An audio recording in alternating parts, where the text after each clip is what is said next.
दोस्तों, सूर्यास्त के समय भूलकर भी 5 काम कभी मत करना और ना ही सूर्यास्त के समय घर की ये चीज़ें किसी को देना, नहीं तो आप बाद में बहुत पछताएंगे।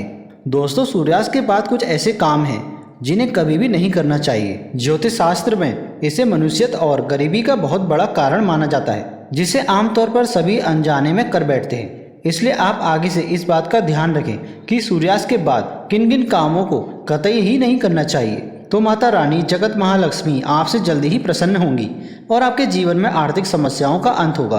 तो चलिए अब उन कामों के बारे में जानते हैं जिन्हें सूर्यास्त के बाद भूलकर भी नहीं करना चाहिए। लेकिन उससे पहले अगर आपने हमारा चैनल मियांशरू इंस्पायर्ड को अभी तक सब्सक्राइब नहीं किया है तो उसे सब्सक्राइब जरूर कर लें। सूर्यास्त के समय बिस्तर पकड़कर अर्थात पलंग पकड़ करके नहीं बैठना चाहिए, इससे घर में मृत्यु का शोक मनाया जाता है। सूर्यास्त के समय घर में रोना नहीं चाहिए, इसे भी मृत्यु का कारण माना जाता है। और वहीं सूर्यास्त के समय घर में रखी दही भूल से भी किसी को नहीं देना चाहिए। असल में दही को शुक्र ग्रह से संबंधित खाद्य पदार्थ माना जाता है। साथ ही शुक्र ग्रह को धन वैभव का प्रदाता माना गया है। सूर्यास्त के समय या सूर्यास्त के बाद दही किसी को देने से सुख समृद्धि में कमी आती है। ऐसे में सूर्यास्त के समय घर की कोई भी चीज पड़ोसियों को नहीं देनी चाहिए, इसे माता लक्ष्मी नाराज हो जाती हैं। जब सूर्यास्त हो रहा हो तो उस दौरान भूल से भी ना तो सोना चाहिए और ना ही भोजन करना चाहिए। अगर आप ऐसा करते हैं तो इससे स्वास्थ्य की हानि होती है।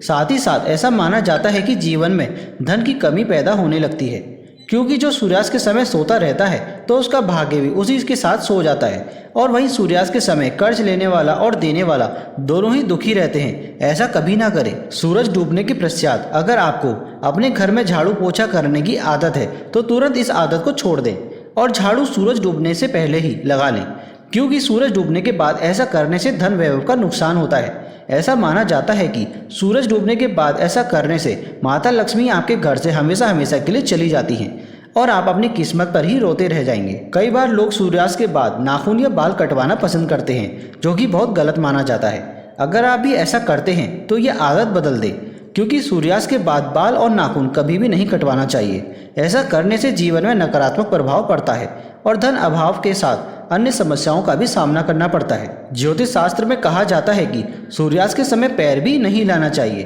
बहुत ही अशुभ माना जाता है। तुलसी डूबने के बाद तुलसी की पत्ती नहीं छूनी चाहिए और ना ही तुलसी के पौधे में जल अर्पित करना चाहिए। दोस्तों, शास्त्रों के अनुसार सूरज डूबने के बाद पूजा पाठ करनी चाहिए व घर में दिया बाती करनी चाहिए। सूर्यास्त के समय जहाँ पर अंधेरा रहता है तो वहाँ पर स्थायी रूप से ही भूत प्रेरित आत्माएं वास करने लगती हैं। ऐसा कभी ना करें। साथ ही साथ सूर्यास्त के समय शारीरिक संबंध कभी नहीं बनाने चाहिए।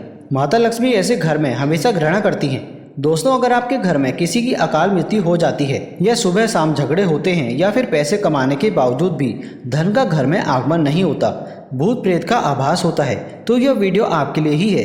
इसे अंत तक जरूर देखें। चलिए बता देते हैं कि इन सब का क्या मुख्य कारण है। वास्तु शास्त्र के अनुसार घर में 1 या 2 से ज्यादा चाकू छुरी नहीं रखना चाहिए, इससे नकारात्मकता बढ़ती है और घर में आए दिन झगड़े होते रहते हैं। सुबह के समय एकदम चाकू छुरी नहीं देखना चाहिए, इससे दिन भर बुराइयों का आपको सामना करना पड़ सकता है। घर में अगर कांटेदार पौधे हैं जैसे नागफनी का पौधा, तो इसे तो बड़ा ही अशुभ बताया गया है। इससे घर में अकाल मृत्यु होने का खतरा बढ़ जाता है। इससे घर में अशांति फैल जाती है, परिवार टूटकर बिखर जाता है, भूत प्रेत आत्माएं घर की ओर अपना वास बना लेती हैं और आए दिन पति पत्नी में झगड़े होने लगते हैं, क्योंकि कांटे प्यार का प्रतीक नहीं बल्कि नकारात्मकता बढ़ाने वाला मुख्य कारण है। जिस पौधे में पत्ते नहीं होते और सिर्फ कांटे ही कांटे होते हैं, उस पौधे को घर में नहीं लगाया जाता।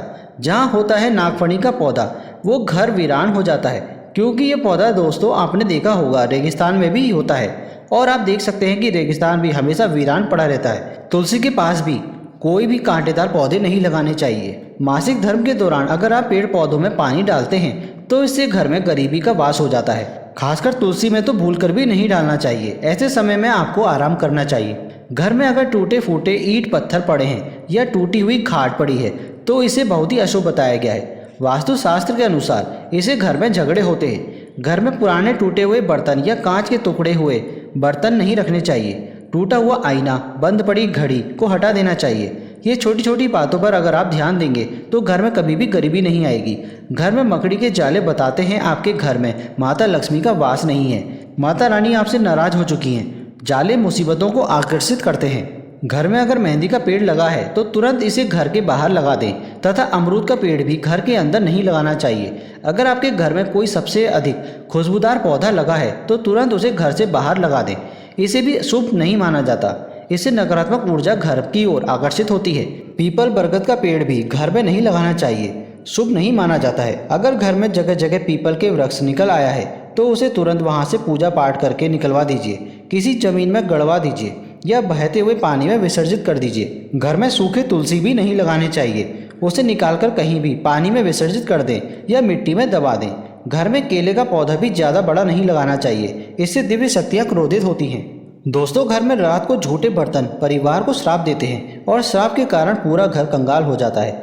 यहाँ तक कि अकाल मृत्यु का भी खतरा बढ़ जाता है। आए दिन पति पत्नी में झगड़े होते हैं, परिवार में संकट आ जाता है।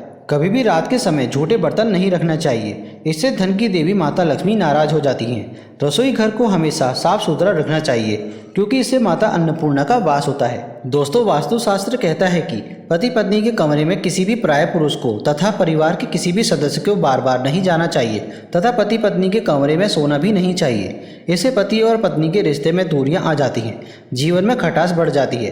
पति पत्नी के कमरे में किसी भी गैर व्यक्ति को चप्पल जूते लेकर भी नहीं जाना चाहिए, नहीं तो पति पत्नी का जीवन बर्बाद हो सकता है। गुरुवार को घर में पोछा नहीं लगाना चाहिए, इससे गुरु कमजोर हो जाता है। गुरु जब कमजोर होता है तब घर में महान विनाशकारी गरीबी आ जाती है।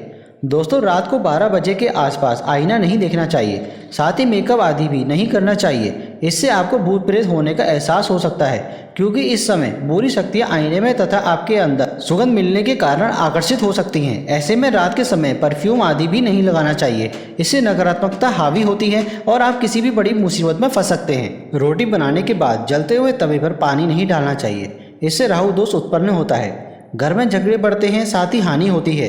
कपड़े सुखाते समय ध्यान रखना चाहिए कि तुलसी के आसपास कपड़े कभी भी नहीं सुखाना चाहिए, इससे माता तुलसी क्रोधित हो सकती है और घर में भयंकर धन की हानि हो सकती है। घर का मंदिर हमेशा साफ रखना चाहिए। अगरबत्ती का खाली डिब्बा, धूप बत्ती का खाली डिब्बा तथा सड़े गले फूल हटा देने चाहिए। मंदिर के अंदर एक से ज़्यादा भगवान की मूर्ति नहीं रखनी चाहिए। खंडित मूर्तियाँ भी हटा देनी चाहिए, जो कि वास्तुशास्त्र में बताया गया है कि पति पत्नी को रात के समय प्रेम जरूर करना चाहिए और गिले शिकवे छोड़कर रिश्तों को आगे बढ़ाना चाहिए। भगवान श्री कृष्ण कहते हैं कि जिस घर में पति पत्नी आपस में प्रेम करते हैं उस घर में सदैव मेरा वास होता है, और जहाँ पत्नी रोती है तथा कोई भी स्त्री रोती है उस घर में भगवान का वास कभी भी नहीं होता। दोस्तों, अलमारी तथा लॉकर में कटे फटे नोट नहीं रखने चाहिए। पर्स में फटे नोट रखने से या लॉकर में फटे नोट रखने से माता लक्ष्मी नाराज होती हैं और हमेशा हमेशा के लिए चली जाती हैं। वेदों में लिखा है कि एक स्त्री का जीवन तभी पूर्ण माना गया है जब वो पूजा पाठ तथा व्रत करे। हमेशा घर की स्त्री को एकादशी का व्रत तथा सोमवार का व्रत और शुक्रवार का व्रत जरूर रखना चाहिए और सुबह के समय स्नान जल्दी कर लेना चाहिए। दोस्तों, इससे पुण्य लाभ मिलता है, परिवार में कभी भी कष्ट नहीं आते। माता लक्ष्मी हमेशा दोनों हाथों से धन बरसाती हैं। परिवार में चाहे कितना भी संकट क्यों ना आ जाए, गरीबी कभी भी नहीं आती। ऐसे घर में सदैव भगवान का वास होता है। दोस्तों, आशा करते हैं आपको ये जानकारी अच्छी लगी होगी। इस तरीके की वीडियोस हम अपने चैनल म्यांसरू इंस्पायर्ड पर लेकर आते रहते हैं। अगर आप हमारे चैनल में पहली बार आए हैं तो हमारे चैनल को सब्सक्राइब जरूर करें। मिलते हैं आपसे अगली वीडियो में, तब तक के लिए धन्यवाद।